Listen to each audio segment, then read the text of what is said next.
Hello, parents and any teachers who may be watching. Welcome to Creating Math Ahas for Parents. I'm Dr. Sandy Atkins, Sandy, and in this video, we'll explore some of the ways that we use the meaning of addition and addition strategies in grade 4. Now, I did an intro to addition video where I showed some of the strategies like what is really the associative property, foundation for distributive property, and how we build that understanding in first grade, kindergarten, first grade, and extend it on up through the grades. In this video, we'll focus in on some of the problems that your fourth graders will see. Now, I'll briefly show you whole number versions of these strategies, but we'll focus in on fraction versions of the strategies in this video. If you'd like to see a little bit more of the development and models we use for the whole number versions, then please check out the grade 3 addition video. And some of the models we use to develop this, we use base 10 materials.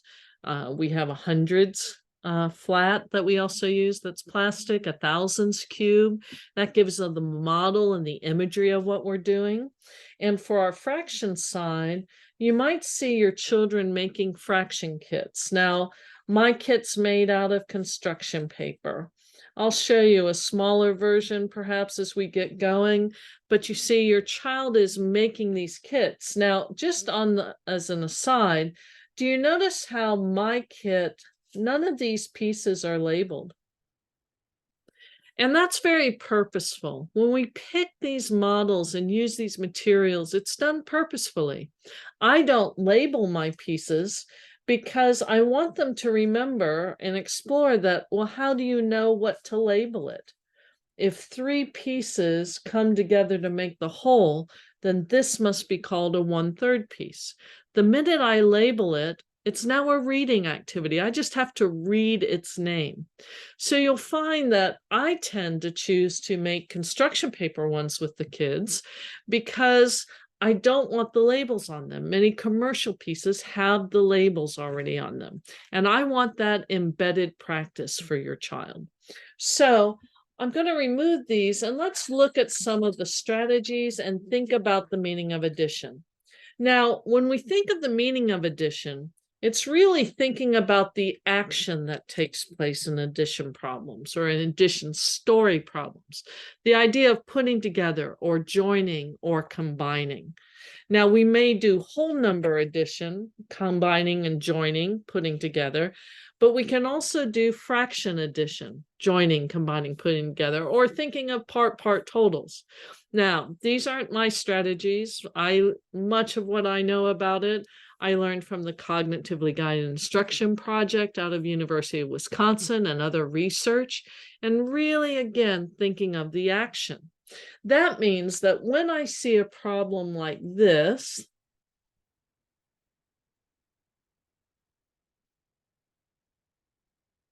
I could read it as 327 plus 485. You may be thinking, of course, that's how you read it. How else would you read it? I've always read it that way. Right, it's mathematically correct. The problem is I haven't really seen the word plus in a word problem. It would be so much easier if they just write the word plus in there, right? What do they write? They talk about things being combined or joined or put together. So when you're working with your child and you see this symbol, whether it's for this type of problem or if I'm adding mixed numbers,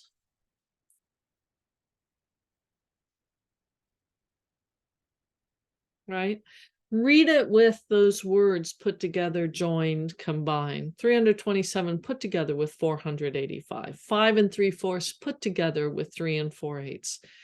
That will help your child be able to link the symbols with what's taking place in the language of the stories. One of the things that many children find quite difficult is writing the related expression or equation to what they're reading in a story problem. So we're just helping build the language of addition when they're actually working with the symbolic side, not just the story side. Now, things your child may be asked to do, we might tell them a story or they'll read a story and they're asked to draw the picture. They might be given a picture and asked to come up with a story. They might be given a story without a question and ask, what questions could you answer about this story? What addition type questions, what subtraction type questions? Or they could be given an answer and asked to come up with an addition story that has that answer. See, it's coming about things from many different angles that are important to making sure that your child is mathematically proficient. Now, in terms of strategies, I talked about the associative property. I mentioned distributive property, and we'll look a little bit about how we're building both of those through the images that we're using. Now, let's just look at the problem 352 put together with 427. Now, I showed some base 10 materials on the front page, right? I'm not going to actually use the materials. As your children move up through the grades and get comfortable, we may ask them to draw pictures. Now, my picture for the hundreds, if I want to draw a picture for 100, I tend to have the kids draw just the square. If I want to draw a picture for 10, I have them draw that line. For 1, I have them draw a dot. Part of the reason for that is some children, as they get drawing, if we have all the rectangular images, they all start to look alike. Now, for your children in grade 4, we may also want them to draw pictures of 1,000. The way I tend to draw it is I draw the hexagon, put the center point in, and connect every other vertex. Now, there are other ways to draw that cubed, right? And I wasn't very careful in my drawing. Some of you draw squares that are a little shifted and connect the vertices. Some of you draw the outline and then draw 3 lines coming out from that front square and do that. This is just another way. So again, I try to draw a regular hexagon, put the midpoint in, and connect the vertices. Okay, just another way of doing it. For this, the reason we're wanting to spend time, and it will look different from how we might have been taught. Sorry, I want 50s, don't I? Oh, goodness. I just need to start over with that drawing. Goodness gracious. I need 300s. I shouldn't try to talk while I'm actually doing the problem, should I? 352, I'm going to combine that with 427. Now, I don't have to put the hundreds together, the tens together, the ones together. I could have them kind of mixed all up together. It won't change the final total. But when I'm doing this, see, we spend time with your children building and drawing because we're trying to build the idea of like size units are what's combined. We combine like terms, and this is our foundation. And we start doing this with 2-digit numbers in grade 2 and continue it with the 3-digit in grade 3, right? Hundreds have to go with hundreds, tens with tens, and ones with ones. So when I'm doing this, what do I have? I have 700, I have 5 tens and 2 tens, 70, and I have 7 ones and 2 ones. Now, for any teachers who are watching, do you notice how I'm not just randomly putting ones there? I've got it in an organized way, so I don't have to keep recounting. This is like our 10 frame image for the 427. So the 7's in a 10 frame image, easily identifiable as 7. Now, you may see your child doing something called partial sums. And essentially, it's a place value approach. I'm thinking in terms of place value. I'm doing the partial sums for each place. So I could have 300 and 400 is 700, 50 and 20 is 70, 2 and 7 is 9. See, these are the place value sums. Now, if you notice, I went left to right. When I'm doing partial sums, I could go right to left, I could go left to right, I could go somewhere in the middle because I'm combining light size units. And those models help us do that. Okay. give me the same answer either way, but that's the imagery we want. When I was in school, we would have written it vertically, but we wouldn't have cared anything about these places. We just would have said, oh, 2 and 7 is 9, 5 and 2 is 7, 3 and 4 is 7, and be done. We treat every place as the ones place. That was our procedure we learned. We learned arithmetic approaches to computation, but we're trying to build algebraic approaches to computation by using these models. And as I said, it's combining like terms. So this partial sum is just writing down the sums of the places. This will work when your child gets to decimal addition. They can do the same thing. Now let's say we're going to do a problem like 1 and 2, 6 put together with 2 and 3, 6. Now, with your students, with your children, we would start with the actual fraction kits. I'm not going to use the fraction kit, but I will try drawing a picture, and I apologize for my pictures up front. But see, I'm going to draw, here's that hole from that fraction kit, and I'm going to cut, so I've got 2 1/6 pieces. And then I'm going to put it together with the 2 holes and the 3 1/6 pieces. Now, if you notice, I'm actually turning these and drawing these a specific way so I can see how the pieces slide together. That's how I'd have them build it with their kits also. But if you think about this, see, look at this. Holes must go with holes, parts must go with parts, and these have to be the same size pieces. So holes with holes, if I'm doing partial sums, 1 hole and 2 holes will give me 3 holes. 2 1/6 pieces and 3 1/6 pieces will give me 5 1/6 pieces. So I've got 3 holes and 5 1/6 pieces. Now, let's try another problem. I've got 2 1/4. I'm going to put it together with 3 3/4. Now, here's my picture again. I've got 2 holes and a 1/4 piece. And I'm going to put it together with 3 holes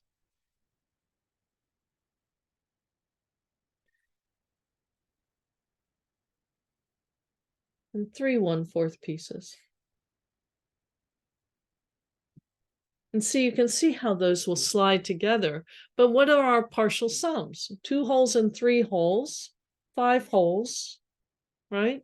And I'm going to put that together with 1 1/4 piece put together with 3. What do I end up with? 4/4 or another hole. I'm doing the partial sums, and I could have written this as 4 1/4 pieces, partial sums. Okay, now let's look at one other one.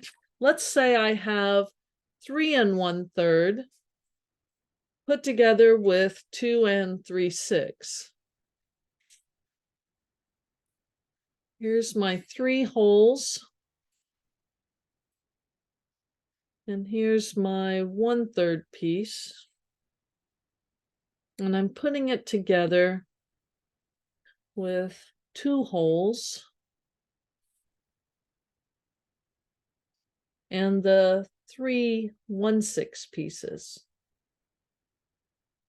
Now, if we've done a good job in the younger grades with combining like size pieces, combining like terms, I can combine the 3 holes and the 2 holes to get 5 holes, but these have to be the same size pieces. That's why we spent so much time in school learning about common denominators and least common multiples. But see, once I've done enough with these kits, with these models, I know that another way to make a 1/3 piece is with 2 of my 1/6 pieces. Right? So I can model it, I can draw it, but this is a way to get like-sized pieces. So I can rethink of this 3 1/3 as 3 2 1/6 pieces put together with 2 and 3/16 pieces. So what is my partial sum going to be? I have 5 put together with 5/16 pieces. Like size units is a key to that addition. We're combining like size units. Now, the other side of this, let's keep looking at a couple of these problems, right?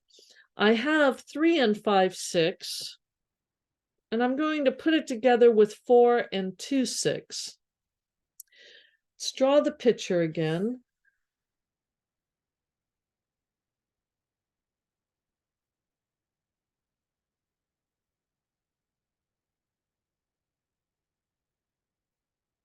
Sorry for those crooked lines here. I hope you see what we're trying to do.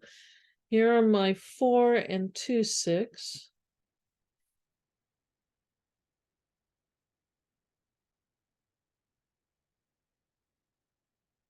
So we got 2 and 4 and 2/16 pieces.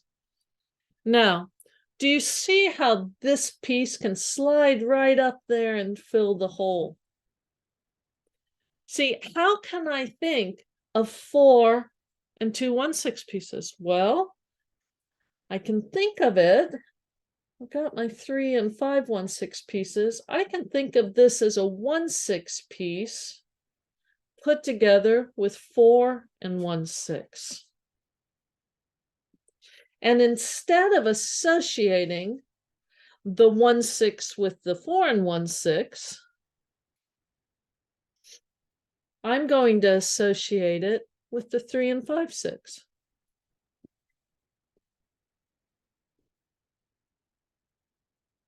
So what do I have? I have 4 put together with 4 and 1/6, or 8 and 1/6. See, this is the associative property, the imagery for it. And what we're trying to do is help this type of a problem, which would have been a regrouping problem for many of us, and a tricky one at that, to think about bridging the hole, filling in the hole. It builds on what we did with the associative property earlier. Earlier, I could have thought if I was doing the problem 298 plus 187, what for me in school would have been a paper and pencil task. Well, how can I think of this? 300 plus 185, a mental arithmetic task.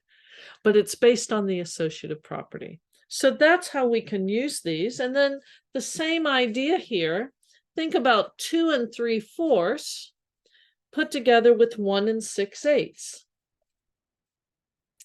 See?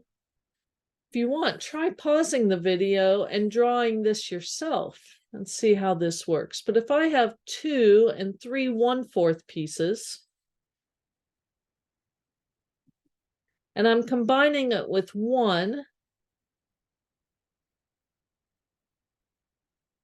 and 6/1/8 pieces,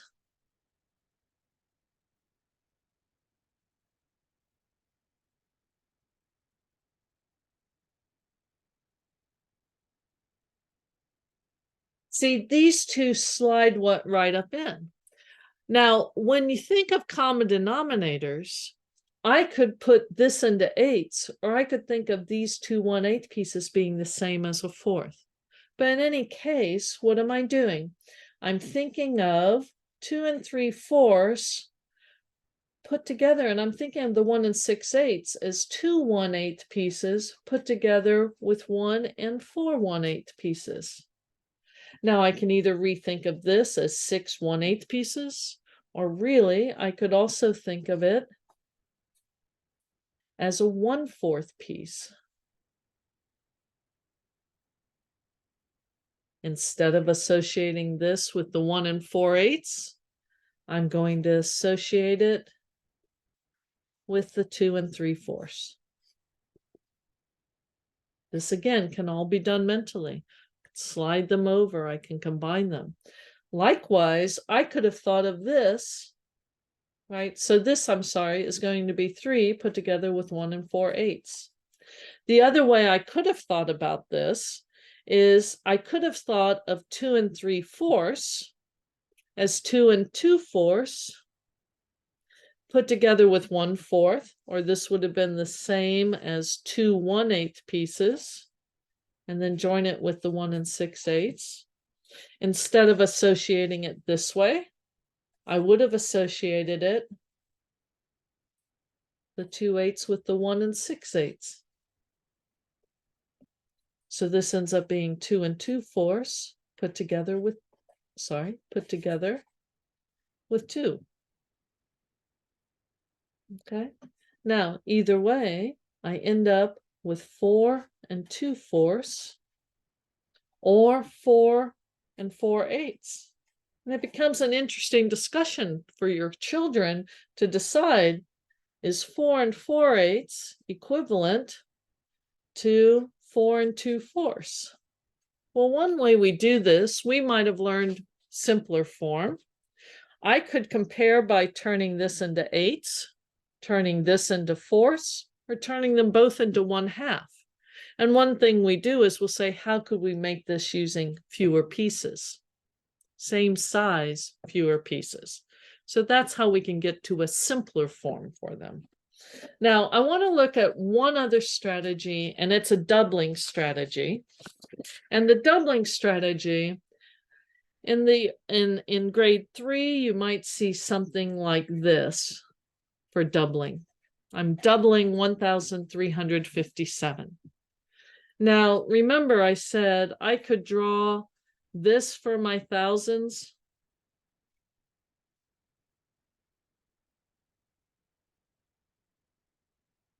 Right? Here are my hundreds.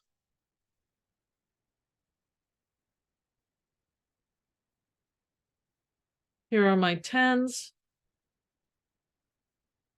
Here are my ones.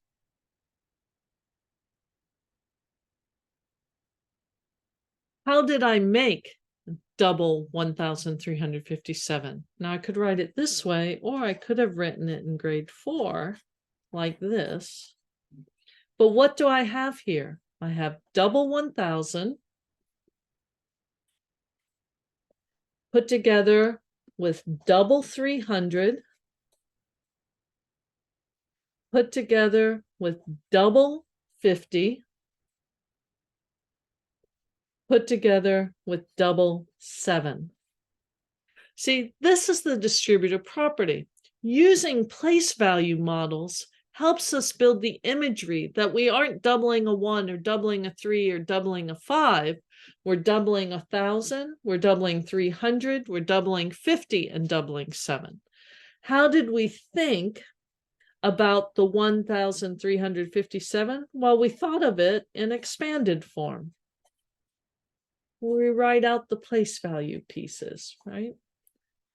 This is how we thought of that, which ends up being this. So what do we end up with? We end up with 2,600, 114. See, those look like partial sums again, don't they? So that doubling, if I use the right models, helps me get to the distributive property, early distributive property. And then we can build on that as your child goes up through the grades. Now think about the same thing here. What if I wanted to double 2 1/2? Here's my picture. Here's 2 1/2. And I'm going to draw the other 2 1/2. Now, I could have drawn these horizontally. There's nothing incorrect about drawing these horizontally. I just happen to draw these in this way because I'm wanting to show how they slide together. But this would have been correct. I could have drawn them side by side. It would have been correct. But how did I double 2 1/2? Well, to double 2 1/2, I'm going to double the holes, double the 2, put it together with double 1/2. How did I think of 2 1/2? Well, I thought it as 2 put together with 1/2. What happens here? If I had flipped this over, it would be even more clear. But what are my partial products, right? In this case, partial products. Well, I have 4 holes and I'm putting it together with another whole. Or I could have thought of this as 4 wholes put together with 2 1/2 pieces, which happens to be the other whole. Distributive property. The models help me represent algebraic properties. The algebraic properties help me do this using mental strategies versus reliance on paper and pencil. The pictures help build those links for me. I hope this makes sense. If you found this video helpful, please give it a thumbs up. Please click on the notifications bell. Please subscribe to the channel so you know when other videos are coming.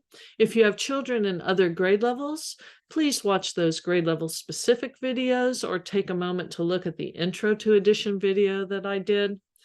I'll be doing additional videos on fractions at a later date, so if you want to see a bit more about developing fraction understandings, please be on the lookout for those. And thanks so much for watching.